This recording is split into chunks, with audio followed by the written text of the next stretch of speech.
মাছ ভর্তি গাড়ি 10 ফুট খাদে পড়ে দুর্ঘটনার কবলে আহত 2। ঘটনাটি ঘটেছে আজ 3:30 নাগাদ ময়নার বসন্তচক এলাকায়। জানা গেছে এই এলাকায় রাস্তা খারাপের জন্য একটি টোটোকে পাশ দিতে গিয়ে মাছ ভর্তি গাড়িটি নদী তীরবর্তী উঁচু বাঁধ থেকে প্রায় 10 ফুট খাদে পড়ে যায়। ফলে গাড়িটির ড্রাইভার ও হেল্পার দুজনেই মারাত্মকভাবে জখম হয়। স্থানীয়রা দুজনকেই তমলুক হসপিটালে পাঠিয়েছে। এই ঘটনায় এলাকায় চাঞ্চল্য ছড়িয়ে পড়ে।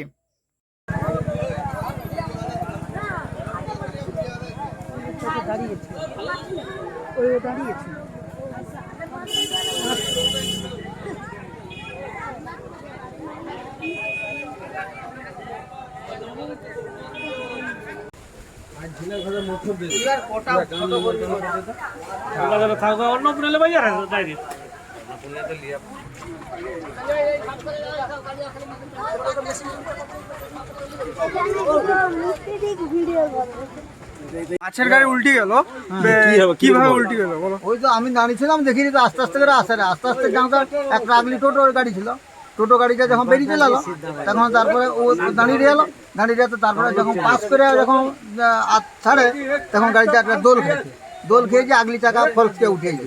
মানুষের কোনো ক্ষতি হয়েছে? না, মানুষের কোনো ক্ষতি হয়নি।